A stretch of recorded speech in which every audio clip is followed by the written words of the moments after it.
आज की कहानी का शीर्षक है लड़की का घर। तुम्हें कितनी बार बताया है, मेरे तैयार होने से पहले मेरा नाश्ता तैयार हो जाना चाहिए। शादी के 25 सालों बाद भी मुझे बार बार क्यों एक ही बात बतानी पड़ती है। राधा, तुम्हें क्या है? तुम तो आराम से घर पर रहोगी, काम पर मुझे जाना पड़ता है। तुम हो कि हमेशा बेवकूफ़ों जैसी हरकत करती हो। अगर तुम यह जानबूझकर करती हो तो याद रखना, मुझसे बुरा कोई नहीं होगा। आज भी राहुल का पारा चढ़ा हुआ था।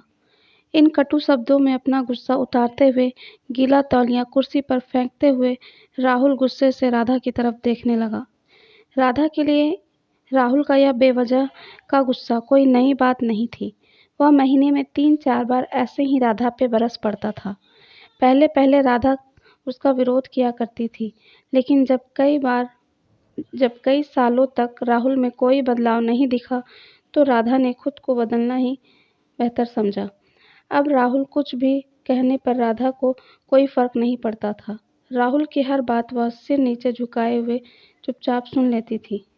शादी के पहले 5 साल तक राधा ने पूरी कोशिश की थी कि राहुल को बदला जाए, लेकिन फालतू का गुस्सा करना और बाद में राधा को भला बुरा कहना, यह मानो जैसे उसकी आदत बन गई थी। कोई भी वाद विवाद होता तो राहुल सीधा राधा से बोल देता, अगर मैं तुम्हें अच्छा नहीं लगता तो क्यों नहीं चली जाती मायके? क्यों रहती हो मेरे साथ? इतना सब कुछ होने के बावजूद भी राधा राहुल के साथ रहती थी, क्योंकि उसे अपनी बेटी की फिक्र थी। और वह जाती भी तो कहाँ। अपने बूढ़े हो चुके माँ बाप को इस उम्र में परेशान करना वह नहीं चाहती थी, और समाज के लोग भी क्या कहेंगे ये भी उसे देखना था। वह इतनी पढ़ी लिखी भी तो नहीं थी कि खुद जानकर कोई नौकरी कर सके और अपना और अपनी बेटी का पालन पोषण कर सके। राधा को अब अपनी फिक्र नहीं थी, उसको फिक्र थी तो बस अपनी शादी लायक हो रही बेटी की। राधा नहीं चाहती थी कि पति पत्नी के झगड़े की वजह से रानी डिस्टर्ब हो। रानी पढ़ाई पूरी हो चुकी थी रानी की पढ़ाई पूरी हो चुकी थी, उसके लिए अब शादी के रिश्ते आने लगे थे। कई रिश्तों को रानी ठुकरा चुकी थी। 2-3 महीने बाद एक अच्छा रिश्ता आया।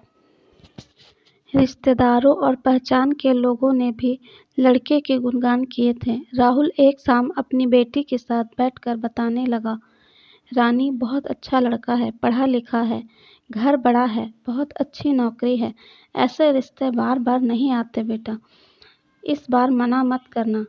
रानी अपने पिता से ज़्यादा बात नहीं करती थी, शायद डरती थी या नफरत करती थी, लेकिन आज वो अपनी पूरी हिम्मत इकट्ठा करके बोली, मुझे अभी शादी नहीं करना है पापा, मैं नौकरी करना चाहती हूँ, खुद अपने पैरों पर खड़ी होना चाहती हूँ। हाँ तो उसमें कौन सी बड़ी बात है? मैंने लड़के से बात की है, वह तुम्हें किसी बात के लिए नहीं रोकेगा। तुम शादी के बाद भी नौकरी कर सकती हो, वह तुम्हें नौकरी के लिए परमिशन दे देगा। राहुल बोला, मेरा नौकरी करना या ना करना उसकी परमिशन पर क्यों डिपेंड रहेगा पापा? रानी ने पूछा। मैं कह रहा हूँ ना, तुम्हें किसी भी चीज़ की कमी नहीं होगी वहाँ। ऐसे रिश्ते बार बार नहीं आते, इसे ठुकरा मत, बहुत खुश रहोगी वहाँ। राहुल बोला, पापा क्या मैं उतनी ही खुश रहूँगी जितनी मम्मी इस घर में खुश है? रानी ने ताना कसते हुए कहा। आज तुम्हारी जुबान कुछ ज़्यादा नहीं चल रही? राहुल गुस्से से आंखें बड़ी करते हुए बोला, पापा मुझे शादी ही नहीं करनी, क्योंकि शादी के बाद वह लड़का अगर आपके जैसा निकला तो मैं क्या करूँगी? मुझे आपके जैसा जीवन साथी नहीं चाहिए जो बिना बात के मुझ पर हमेशा चिल्लाए। मुझे कुछ भी अपनी पसंद का लेना हो तो 10 बार सोचना पड़े कि कहीं वह नाराज़ ना हो जाए। मेरी तबीयत कैसी भी हो उसे परवाह ना हो। रोटी थोड़ी सी मोटी बन जाए तो पूरा घर सर पर उठा ले, उसकी चेक भूख ना मिले तो भी मेरा ही दोष निकाले, और हर छोटी मोटी बात पर मुझे मायके जाने के लिए कहे। रानी ने अपना दिल खाली करते हुए पापा से सब कह दिया। राहुल का गुस्सा 7वें आसमान पर था, लेकिन उसके मुंह से एक भी शब्द नहीं फूट रहा था। वो रानी की बातें सुन रहा था। रानी उतना बोलकर ही चुप नहीं हुई। आज पहली बार वह अपने पापा के सामने इतना बोल पाई थी। पापा, आपने माँ के साथ हमेशा गलत व्यवहार किया है। आप अपने ऑफिस का गुस्सा बिना सोचे समझे माँ पर उतार देते हैं। कभी इस बात की परवाह भी नहीं करते कि उन्हें कैसा लगता होगा। आपकी बातें सुन सुनकर माँ ने अपना स्वाभिमान खो दिया है।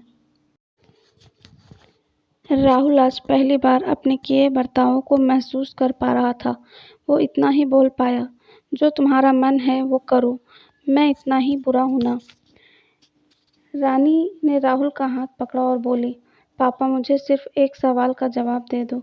क्या आप चाहेंगे कि मेरा पति आपके जैसा हो? अगर आपका जवाब हाँ है तो कर दीजिए मेरा रिश्ता आज ही, और ना है तो मुझे आत्मनिर्भर बनने दीजिए। राहुल कुछ भी न बोल पाया और वहाँ से चुपचाप बाहर चला गया। आज उसे राधा के सामने जाने में शर्म महसूस आ रही थी। चलते चलते उसकी आंखों से आंसू बह रहे थे। राहुल आज से अपने आप को बदलने का निश्चय किया। अगले दिन से राधा ने अपने पति में काफ़ी बदलाव देखा। वह सोचने लगी कि जो हिम्मत रानी ने दिखाई है, वह हिम्मत अगर मैं पहले ही दिखा देती तो शायद आज परिस्थिति कुछ और होती। अब रानी पढ़ लिख कर अच्छी नौकरी करने लगी थी और 3 साल बाद उसके लिए एक अच्छा रिश्ता आया और उसकी विदाई पर राहुल बोला, बेटा तू हमेशा खुश रहेगी क्योंकि तेरा पति तेरे बाप जैसा नहीं है। राहुल की यह बात सुनकर राधा और रानी की आंखों से आंसू बहने लगे। दोस्तों, हमारे समाज में पति का घर ही तुम्हारा घर है।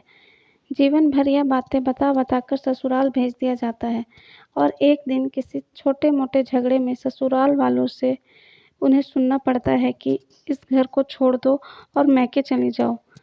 अब आप ही बताओ दोस्तों, ऐसी स्त्रियों का सच्चा घर कौन सा है? आखिरकार वह किस घर को अपना कहे?